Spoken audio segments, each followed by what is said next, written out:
Welcome to Negotiating Happiness, the show that helps you find happiness, success, and balance in your work and life. I'm Adriana Fierastrau, your host for this journey into entrepreneurship and personal growth. We're broadcasting live on 107.7 and 105.3 FM in New Orleans as part of the United Public Radio Network. We explore the latest strategies, insights, and stories from successful entrepreneurs and experts. From managing stress to building a thriving business, we've got you covered.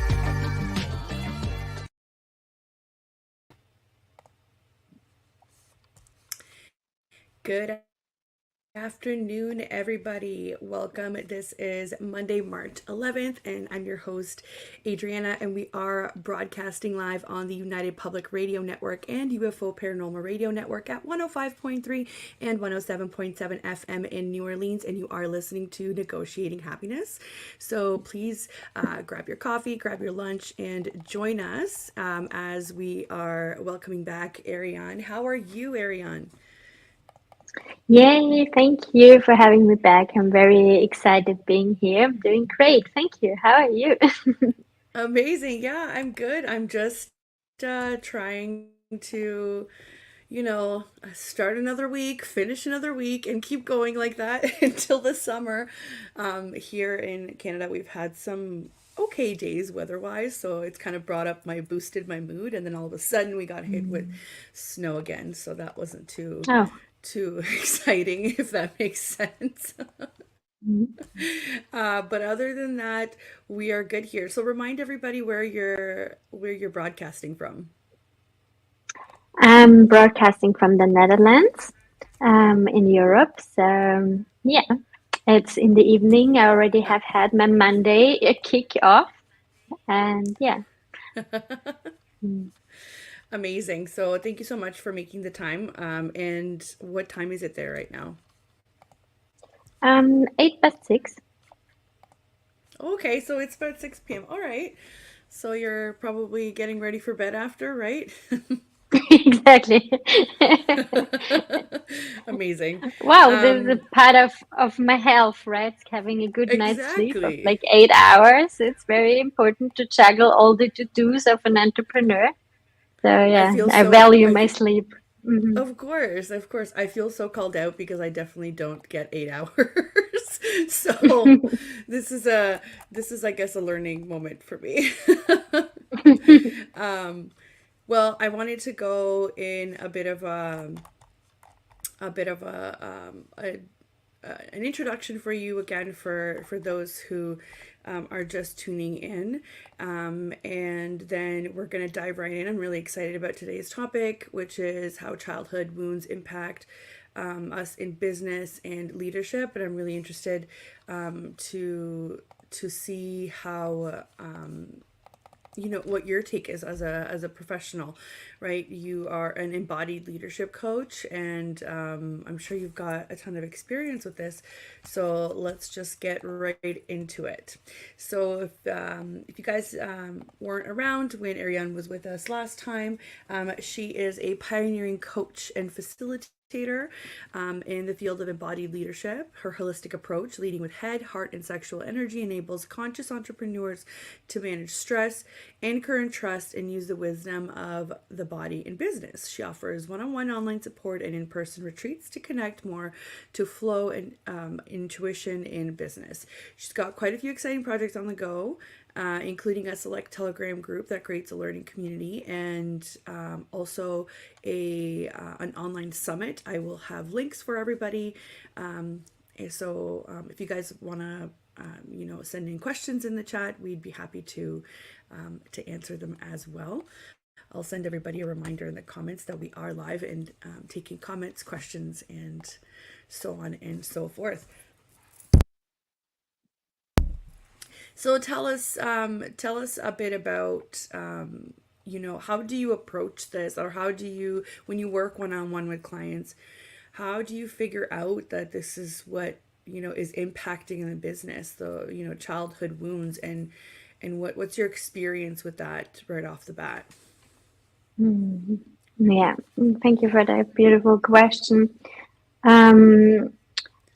Well, usually in the intake, when people come to me, this is because they're feeling stuck, they're struggling with some sort of pattern, and they keep on bouncing back all the time. And this manifests as in usually limiting their ability to be really successful or really wanting to be where they are, or like feeling very confident in the way what they're bringing forth. So in the first phase, when I work one-on-one with my clients, is about like really becoming aware of what are the patterns and what are the triggers of those patterns that come up that are giving this feeling of being stuck or feeling of like capping oneself or sabotaging oneself, right? In the way how we are leading ourselves, our businesses, and the people around us. And usually it manifests always in how childhood wounds particular manifest is like there is always like the same narrative around it. It is you find yourself usually in a lot of similar situations. This can be that you attract this, let's say, like this employee, and it's always the same type of employee, and it always comes to some sort of like dynamic that keeps on repeating and showing itself. Or it can also manifest as in feeling like one day I'm all into my business and the other day I'm like I don't want to look at it. This kind of like in and out relationship with business. So we're looking into what is the relationship that I have with my business, with the people in my business, or with the people that are connected to my business. And for this, it becomes very clear the patterns that are acting up, and then we're going deeper into really looking behind those patterns, deeper into what is the imprint that is happening. And I would say most of the things that are surfacing has some imprint in our childhood of a feeling of not good enough or not worthy enough. And this, of course, manifests in business. It can be manifesting. One of my clients recently, this was very interesting. She has had a really hard time to really hold her prices. So she's been always giving a discount, even though nobody has asked her for a discount. She was always like giving a discount, giving a discount, giving a discount. And of course, this can be a strategy in itself, but for her, it was not I raise my price so high, I'm discounting it for everybody. It was more rooted in her feeling not fully worthy of receiving the price that she's asking for.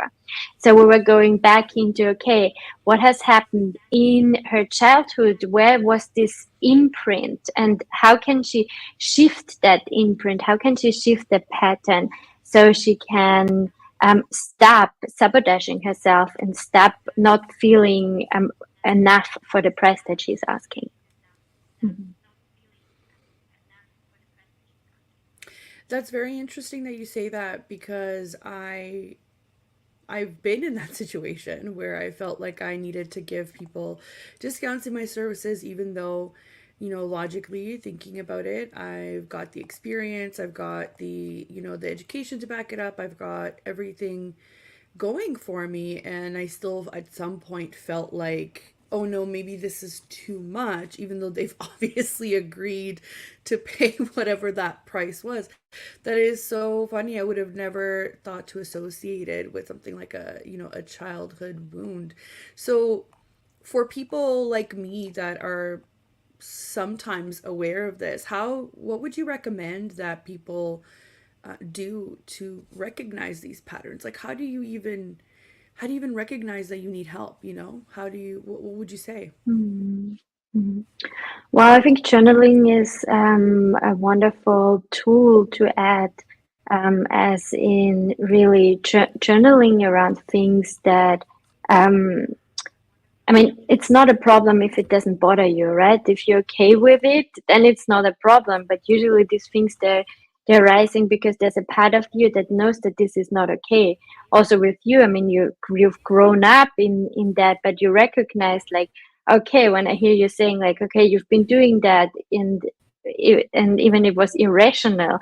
So there's already a judgment of like, okay, it was irrational. So the moment when there is like some sort of inner conflict around some behavior, this is a good indication that there is something deeper underneath it that we can shift around it.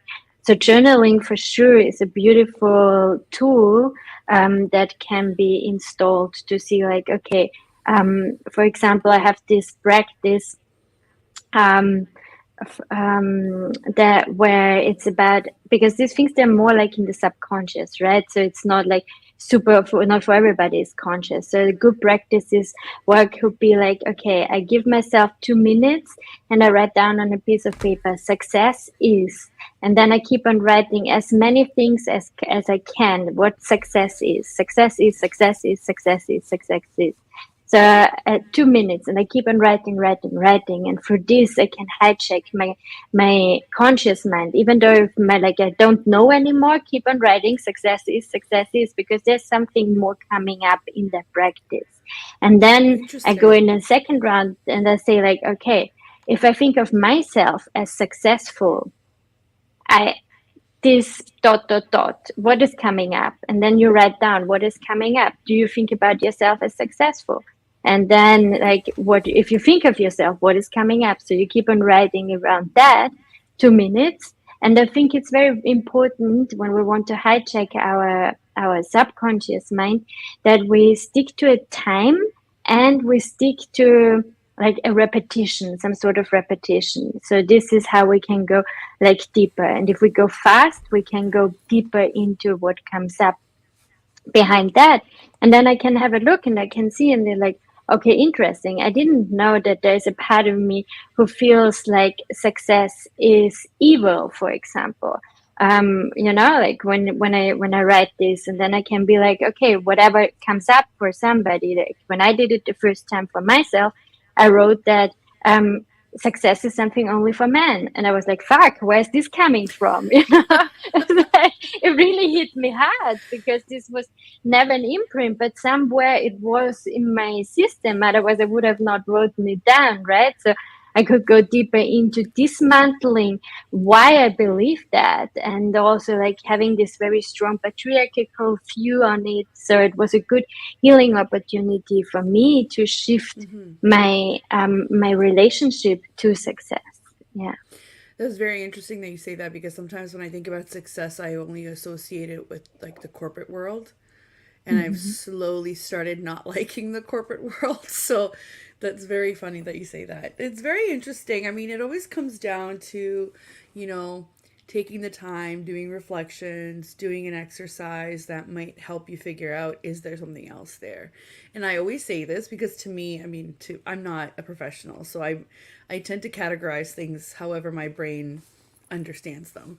So to me, it sounds like everybody just needs therapy, right? Like everybody just needs some form of therapy where they're allowed to reflect, and not necessarily in the traditional way, because to me, this is also therapy, like doing the work, doing the exercises, doing, having a moment of silence just to sit in your thoughts is also to me therapy, because I find that nobody has that anymore. Because when you have that moment of silence, you turn on the TV. When you have that moment of silence, you go and, I don't know, make a snack, or you go and do some laundry. That's not a moment of silence. That's not a moment of sitting in your own thoughts.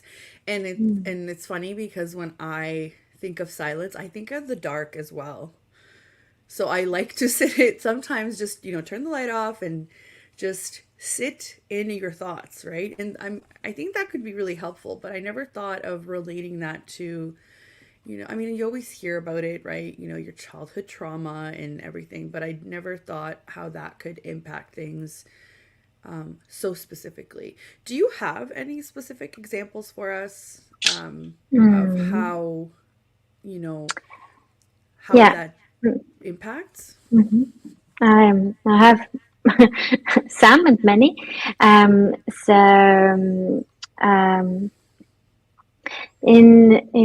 the school of somatic experiencing from Peter Levine, its trauma is understood as a dysregulation of the nervous system. So we go into trauma responses throughout the day where our nervous system is dysregulated. And as you said, for all this distraction that we're having in our modern times, our nervous system is much more easier dysregulated than it was before, because we had times of silence, we had times of being in nature. There was not an availability and connectedness 24/7 and Instagram and the blue screen and all of that, right? So many people, they keep on putting so much into their cup that the cup is it's not only full, it's overspilling, which creates some sort of dysregulation in the nervous system. This dysregulation in the nervous system can either be through an overwhelm of information, but it can also result from a stored memory that is in the body from a childhood. So like our body stores all our experiences, because like our body goes with us through life. So when there is something traumatic, as in there's too much too fast happening to me, and I don't have the possibility to process this, what is happening. So it does not have to be like many people think of like a trauma as in something really horrible, like serving in war or having like a really heavy violation or abuse.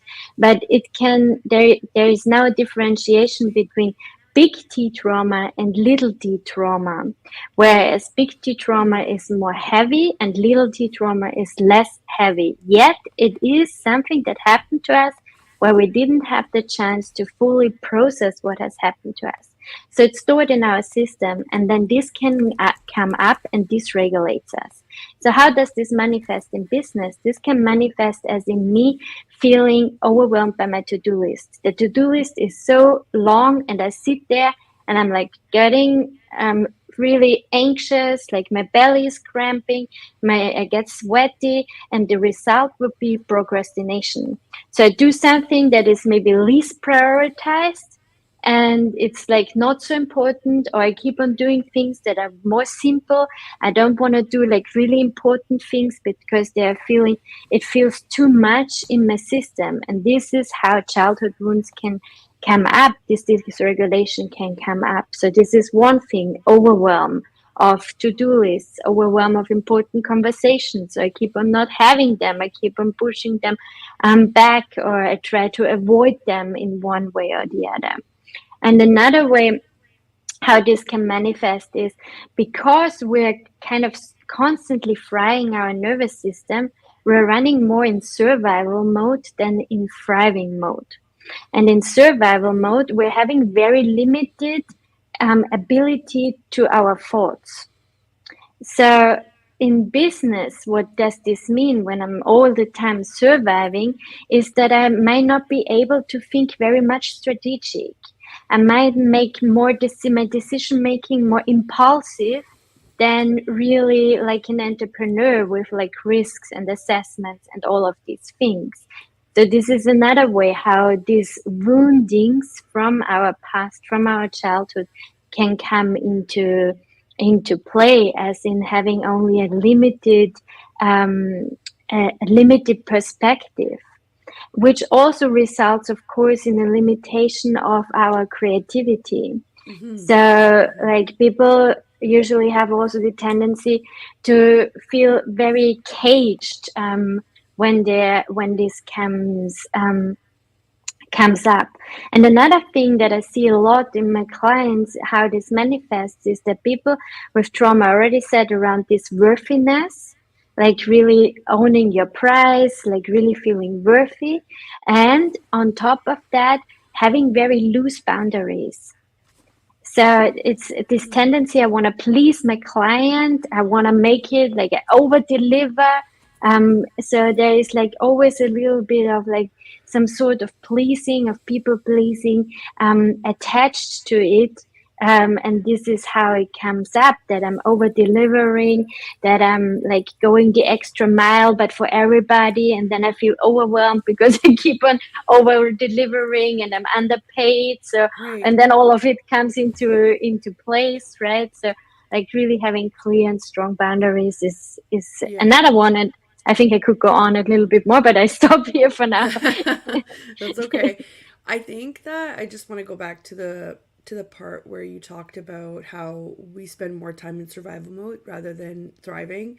I relate that to when you're tired. And a lot of people don't realize how much less efficient your brain is when you're tired. Like, yes, it makes sense, but when you're so used to doing it every day, you're just, I'm fine. I can live off of 6 hours a week, a night. And I'm talking about myself here. You know, I am the number one culprit for this.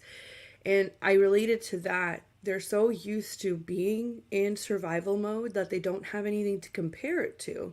They don't have the thriving mode to compare it to say, oh, wow, you know, I'm really not making the best decisions. I really can't strategize. I really can't do this to the best of my abilities because I,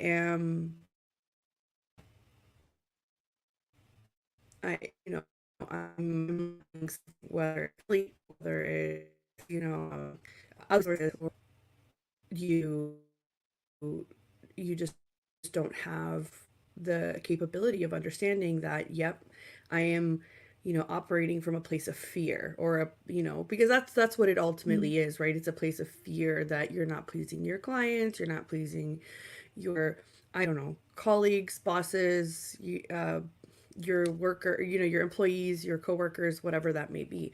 So it's hard for people to notice those patterns like you were talking about because they don't have anything else to compare it to. So this is why it's really important to carve out time to do some self-reflection, or why I say this even in my line of work, it's important to have those auditing tools of how is your business doing. You are part of that business, so really you should be auditing it as a whole, right? Especially when you are the head of operations, right? So that's very interesting. And when you talked about boundaries, that's such a true thing, and I find myself doing that too, where, you know, I'll answer on the weekends and I'll give clients my personal number and they will reach me directly whether it's 6 p.m. or 10 p.m. So that's definitely something that I feel like every entrepreneur struggles with. Mm. Yeah. What about what about somebody's ability to recognize it? So let's say you're at that stage, right? So you've recognized that there's something wrong and this could go further into your, you know, childhood wounds. What would you suggest you start with? Maybe somebody's not super open to doing either therapy or any kind of coaching. How would you suggest they start dealing with the Mm. problem? I mean,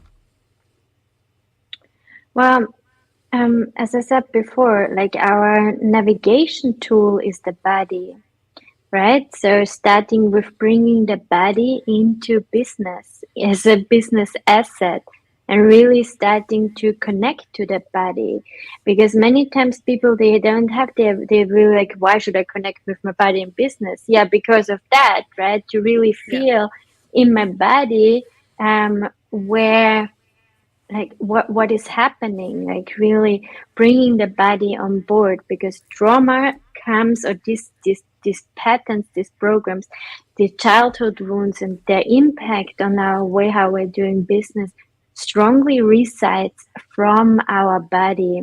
As I said, this is like emotions that want to be released. So bringing the body on board, if you don't want to go to therapy, if you don't want to go to coaching, like, make sure that there is a life work balance, because this is also something that is very familiar for people with with childhood wounds, that there is some sort of overachieving. So mostly there was a little too little gratification and validation from the parents in the childhood, and then the work becomes like a, now I'm gonna prove it, Mm, now I'm gonna get the validation that I have been missing. And there's this sort of overachieving, this sort of like always being on, always being in my business, very hard time to get out of that. So starting with having like really times of business, on business, and times of off business, being more disciplined with the work life balance, and being honest to yourself, okay, am I business on a Saturday? Am I business 7 days a week? And do I have to be business 7 days a week? Or is this me not willing to be really with myself? Do I feel, I mean, it's brutally said, but do I feel worthless without being on in my business? And underneath, like there is an imprint, right? That there's a part in myself that believes that. And this is not conscious, but seeing like, okay, what is my relationship to my business? Is my business an entity on itself? Or is my personal well-being totally dependent on the well-being of my business?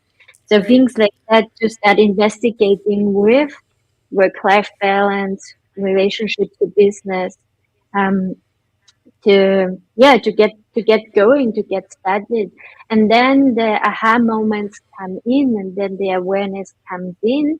But also, I want to say that awareness is very important in that journey, but it's only half of the equation. So also we need to bring in the body, the embodiment, to shift things, because Yep. many times, don't know, maybe also you know that many times you're very aware of what is happening and you see yourself doing the same thing over and over and over, and it doesn't help you that you know that you do it and that it's not good for you, right? So it's like, Right. okay, awareness is half of the medicine, but the other half is to really like see, okay, how can I shift this in my body? How can I release this in my body? And this is where then the coaching and the embodiment tools come in. It's very important to, yeah, not only when you recognize it, you actually have to, have a plan to fix it, but also implement it. Because how many of us have tried things and then have given up after, one or two times? It takes consistency. This is where I think coaching comes in really handy, because somebody's there to hold you accountable. And a lot of the times that's what you're actually paying for, because even if if you're like me, sometimes you go overboard and you start doing all this research, so you gain all this knowledge, but you don't have somebody there to guide you, and you don't have somebody there to keep you accountable. So I definitely think that this is one of the biggest I guess benefits of coaching. It's not only the knowledge, right? Because like you said, we're always connected. Sometimes we have access to that knowledge. And we don't have access to the experience of the coach, but we have access to the knowledge at least. But the most important part is that they're there to support, right? That's where you really get a lot of value, is like the support, the guidance, the accountability, the seeing it through and actually pointing out results, because sometimes we're really good at being harsh, right? And being Exactly. and saying Mm. instead of 10 steps ahead, I was only 2. Right, but then your coach will sit there and say, yeah, but yesterday you were 2 behind, right? So still pointing out progress is so important to keep Mm. somebody motivated, and sometimes we're too into our own head to see it, right? So before we go Absolutely, on, yeah. before we go Mhm. on, I just wanted to do a quick station intro, since we are just over halfway here. So, for those of you just tuning in, you are listening to Negotiating Happiness, and we are live on the United Public Radio Network and UFO Paranormal Radio Network at 105.3 and 107.7 FM in New Orleans. And just a quick reminder, if you guys want to watch some of our shows on TV, go ahead on Roku TV and search us up. I am here today with Ariane. She has come back to us, and we are super grateful. And today we are talking about how childhood wounds impact business and leadership. So if you guys are just tuning in, or want to go back and listen, we will be on all of our archives, and we are streaming on all popular platforms as well. So we're here. I wanted to talk to me a bit about your new project, because I was super excited to hear about this. So all I know is that it's an online summit. I will post the link in the comments for everybody, but it's also swiping across the screen here. So what is betterrelationsmethod.com? Wonderful. Thank you for bringing that up. Well, this online summit is mainly about how trauma impacts our ability to relate. So it's relating to humans, relating to friends, relating to peers, relating intimately as well. So in this summit, I have gathered 15 experts in the field of relationship, trauma, tantra, and conscious sexuality. And I asked them, why is it so hard in our modern time to have really the healthy and fulfilling relationships that we are so craving and desiring? And what does it need in order to get to these relationships? And again, we're talking about how our imprints, our patterns, our wounds are impacting us in the way how we're relating. And it doesn't matter if it's relating to business or if it's relating to money or if it's relating to your intimate partner. There is always some sort of repetition that indicates that there is some unfinished business, like something that has happened to you in your childhood that wants to be finished, but it's keep on coming up and keeps on sabotaging us and hijacking us in the way how we are relating, in the way, in our capacity of holding love, in our capacity of holding success, in our capacity of holding power, and all of that. So this summit is the intention is to normalize this conversation and bring more nervous system dysregulation and little t trauma, like this awareness into people, because through this awareness it can shift so much how we are actually relating to everything that is ourselves and also everything that is around us, through knowing, as you said before, like, what if people don't know? This is the place to get this information, to educate yourself and to become aware of like how our childhood imprints can impact us in the way how we're relating.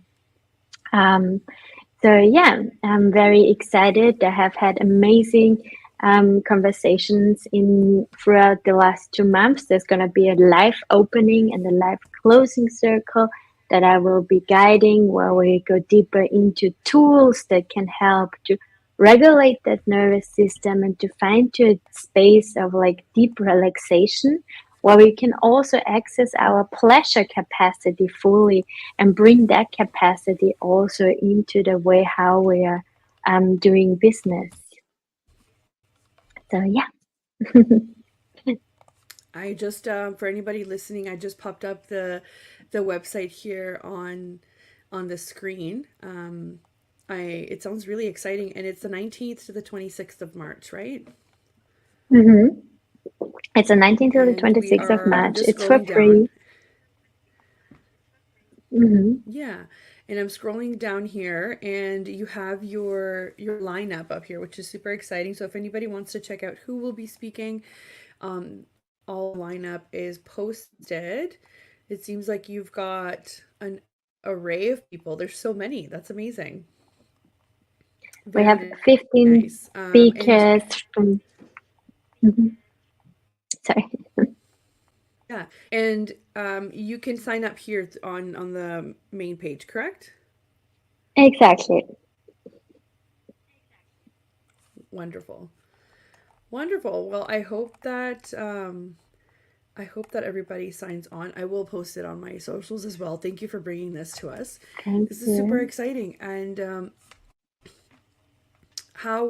what are your, as an entrepreneur yourself, what are your hopes for this summit? What are you hoping that people leave with, or even from an entrepreneurship perspective, not only like a coach perspective? Because I mean, this is a big deal, and I want people to understand that pulling all of this together and getting 15 experts, it's a big deal. So congrats, Thank you. Yeah, I've been working hard the last months, that's for sure. Yeah. Well, for me, I have been traumatized. I have had multiple things that have happened to me, little t trauma, I would say. And for me personally, this education has helped me so much in understanding myself better and shifting the way how I relate, not only in my intimate relationships, but also in the way how I'm relating to my business. In my first years of business, I was so triggered by my business that I wanted to leave it every week. I was like, I'm not gonna do that. I was so scared of being visible that I almost had like short breath and like shaky hands when I would post something. And then I would really also a lot like being into gratification of likes. If people would not like my posts, this is my marketing tool, I would feel like I'm rejected from the market, which is very ridiculous. But there was a Right. part of myself that is that has wanted to have this validation from the outside, right? So I've done all my work, I've educated myself, and I brought this together for other people to educate themselves so they can have the healthy, fulfilling relationships they desire in their life. Because I truly believe that this is what's needed right now in our society, in our world, to really start tuning in and working on ourselves and shifting our reality from that perspective, because then everything else becomes secondary, right? And we can be more fulfilled, happy, and yeah, and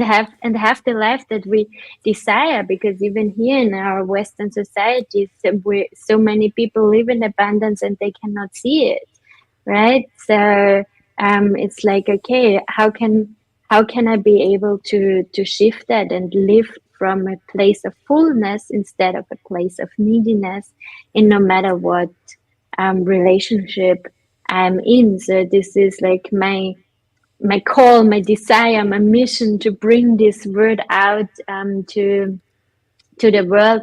And of course, I'm also using it as a platform for myself to launch a program afterwards.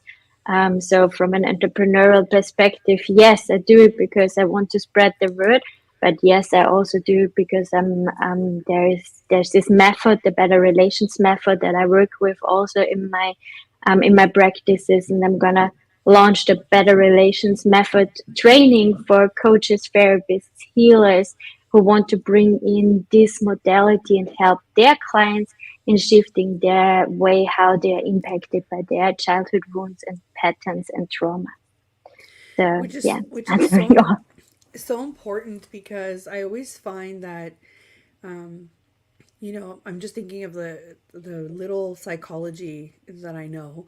And you learn about all of the basics. You learn about, the the famous names, all the people that have pioneered the industry. And I'm just comparing it to this, but obviously it's a little bit different. But if it weren't for people like you who are taking, the research, the studies, but also the experience and the your environment, there wouldn't be any new methods. There wouldn't be any new ways of thinking. There wouldn't be any new paths that were carved out. So it's really important to do that. It's really important to spread the word, but also to have this kind of connection with people and all of these experts, because I'm sure they all bring something to the table, right? And if we didn't have that, I think we would be stuck. We would be stuck, 60, 70, 100 years ago, where doing the things that we thought were helpful, but while they're living in a completely different environment than we are today, right? Like, we have other Mm, factors that are impacting our lives. So I think it's very important to get these kinds of messages out, to be like, come and, be a part of this, have these discussions, be open-minded, take what you need from it, and, ask the questions, the how, the why, mm, like the where, the when, and how, right? So this is super important. Everybody should at some point, go through these kinds of development tools, which I call them development tools, because give me an example of one person who doesn't have any relationships, and that's pretty impossible, right? Because relationships can be anything. So, so I mean, I urge everybody. So 19th to 26th of March, sign up on the website. I have already posted the link there. You guys will also find the link in the description if you are listening to this later. They're already all there. And if you want to check out Ariane on Instagram, if that's kind of an easier platform for you guys, it's at Ariane Lalakea. That's Lalakea. And I am posting it right across the screen right here too if you guys want to follow her. It's really so interesting ever since I've started this platform. This is my version of my platform, right, through the network. I've just met so many cool and interesting people that we're all kind of working towards the same goal. We're just in different industries, right? And we're all kind of defining success in our own ways. So it's really, really interesting to see that. Tell us a little bit about your Telegram group, because I think during our last show we didn't really cover much of it. Yeah, thank you for bringing that up also. I have a little Telegram group that is also for free. It's called the Somatic CEO. And I give tools and practices for self-reflection, for like really embodiment, some small things every now and then into it, with the invitation for everybody there to to use this as a little bit of an input for starting the process in in increasing our capacity, because at the end this is what it comes down to, right? All the work that I'm doing, it's about increasing your capacity, the capacity of love, the capacity of success, the capacity of power, and as you said so beautiful, also the capacity to define what love, success, and power means for me. I think this is something very beautiful that is accessible for us in our times now, that we have this freedom to really define that in our own terms, and are not obliged to follow some certain structures, or even as women we're not even having the possibility to be entrepreneurs, right? So like really, really beautiful to have this and to use this and to really own that power and step into self-responsibility, and with this into self-creation, and of designing the life that we're wanting, because life is happening through us and not to us. So yeah. I don't know, for some reason I cannot hear you anymore. Is it only me? No. Oh yeah, now you're back. There you go. I said that's a really interesting statement to make, that life is happening through us, not to us. I feel like a lot of people don't really understand that, or they think they do. We have a lot more control than we think we have. And I think it starts right down to the way you think, right? Or the way because you can limit yourself right from the beginning. And the beginning is like the beginning of a thought. So that's very, very interesting. This is why it's so important to have connections with people that are like-minded and that want to have these discussions, because how many times in your day do you sit there and, start pondering life? Or how many people do you have in your life that you can do that with? Probably not very many, right? But yet we talk about chores and work and groceries and driving here, driving there, and getting the kids to soccer and doing this and doing that, right? We have time for everything else that's keeping us kind of Busy.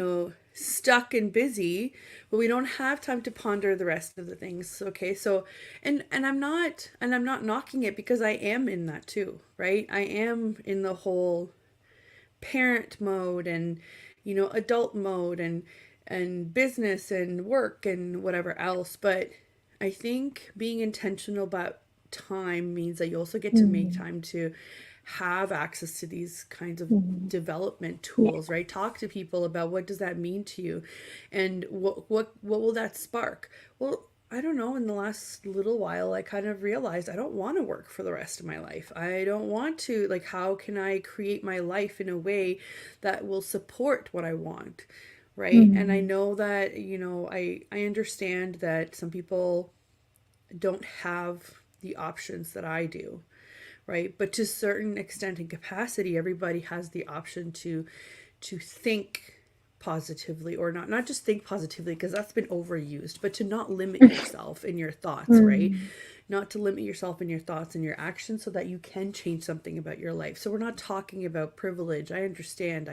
Yeah. We have that. We have privilege, and I recognize it, and it's, and the other part is I also worked blood, sweat, and tears. Okay, that's all I have to say. Blood, sweat, and tears.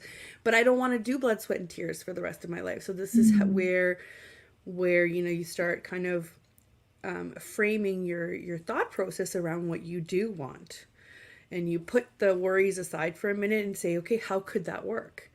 How can I make that work? What kind of support do I need? And then if you don't have ideas, this is why a group like that would be super beneficial, because you are open to everybody else's perspectives. And like you said, we're all connected. We're we have access to all this information, and it's all about perspective, right? Somebody else could be in the same position as you and doing things very differently, right?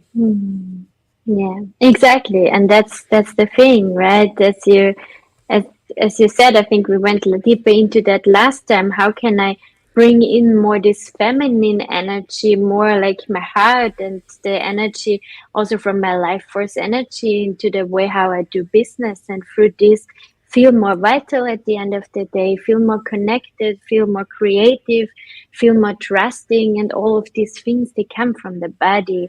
And from little shifts, I think that many people, they think like, oh my god, this is so out there, and as you said, they project like, well, they have this privilege being in the position, but no, also me, I mean, we are in the system, right? So Yeah. I'm part of the system. I'm not out of it. I also have my responsibilities and all of that, but it's like, okay, one simple breath, like if I keep on breathing more consciously, deeply, if I keep on shaking my body every now and then, this already shifts a lot. It doesn't need major, tremendous changes. And in the Telegram group, this is where I give these little biohacks that can be implemented very easily, that have a huge impact in the way how we feel and lead and hold ourselves. And from also for this, it gives new perspectives. Yeah, totally. I'm super excited to dive in. I'm gonna try and make some parts of your summit there, because Yeah. I'm interested in hearing you and like some of your experts talk. So hopefully I can fit that in my schedule. I'm your like typical entrepreneur that is like overwhelmed and sleep deprived and everything, but I am aware. So we've got the first part down. We got to do the other parts, right? So I'm gonna try and fit it into the schedule. But it's crazy how we're already almost done the first quarter of 2024. Like, where did the time go? Felt like January was 82 years long, but then after that, everything just came so fast. So I'm gonna try and fit it into the schedule. I do try and carve out time. Like usually Mondays are a little bit more, you know, I lean towards my business rather than my client work. So a lot of the times I'll try and, Yep. excuse me, I'll try and sit down to figure out, okay, what am I doing next? Like, do I take a call, or do I network with somebody, or do I, check out a summit or anything like that? So, highly recommend that people carve out, make it a thing in your schedule, right? Implement it and then follow it. I'm not always good at following it. Sometimes client work does come up because of emergencies, but typically speaking, Mondays are kind of like for my business and for me. So, and for the show, right? That's largely why I picked Monday as well, because it allows me to think and to talk to people like you and to find people like you that kind of, all work around the same line. I do like to bring in guests that, have not similar views, because we don't go into views or anything like that, but similar approaches to business, which tend to be very positive and open and not very like corporate or competitive, or they're successful because they're able to bring about change in a Mhm. in a positive and open way, and they're open with other entrepreneurs. I think that's really really important. So I really appreciate you coming on again and giving us some more information, and hopefully that's gotten people thinking about maybe, maybe I've been struggling because there's something in there that was fundamentally wrong, or that has left an imprint on me from a really long time ago, right? Mhm. And from my own experience, you might not necessarily know that that's what happened. Mhm. You might not necessarily remember. So, Exactly. And I also want to add here that um, to take off a little bit this idea that I have to know what happened, because in the end, it doesn't really matter what happened. Like what matters is how it's impacting you in the here and now, and how you can shift that impact, right, right? So I'm right. not going into like, okay, we're figuring out and we're gonna pin it down and we blame the father or the mother, because they also did their best Yeah, yeah, as they could, right? So it's about really like, yeah, okay, it doesn't really matter what happened. It matters how we move on from here. yeah. Totally. I agree. And sometimes it's not the mother and the father, right? It could be somebody else in your life, or some sort of, experience that you had gone through that you were not necessarily ready for, right? So Exactly. that could be it too. But it's very interesting. And I do think that I'm sure there's science behind this, and I'm sure I've read it before, but writing things down, not typing them, not like actually sitting down and writing things out, somehow wires the brain differently than us sitting at a computer and typing it out. So look it up. I'm sure I can't quote you where I read it from, but it is very different than sitting and typing things out. So it's just like Yeah. journaling. Why journaling is really effective for certain people, because of that exact same thing. They sit down, they write things, Yeah. and you're just within your There's thoughts, right? many story, like many scientific foundation Studies. around the power and studies around the power of like journaling. John Kabat-Zinn, for example, is using it a lot in his teachings. Also, there is a woman called Julia Cameron who is doing this thing called morning pages, where you sit down every morning for the first 10 minutes and you just write down whatever comes to your Yeah. mind. Also, a way to really get into a little bit the subconscious that is Yeah. in the end ruling our way how we are behaving. Yeah, no, it's Mm. really great. Well, we've come to the end of another show, which always flies by when we have such interesting conversations. So thank you again for coming, and thank you for everybody that was listening. I did see a couple highs and hellos on Instagram. Just it's funny how this platform works. Instagram has to be kind of separate in our lives than the rest of the platforms, but I did see you guys. Thank you for tuning in, and this will be available on all of our archives. I will post some SoundCloud links later once it's up, and I will also remind everybody of the previous episode. I think it was episode 28 with Ariane as well, if you're interested in learning more about her journey. And thank you so much to the platform, Mm. Thank to the you. Yeah. United Public Radio Network and UFO Paranormal Radio Network for making this available to us.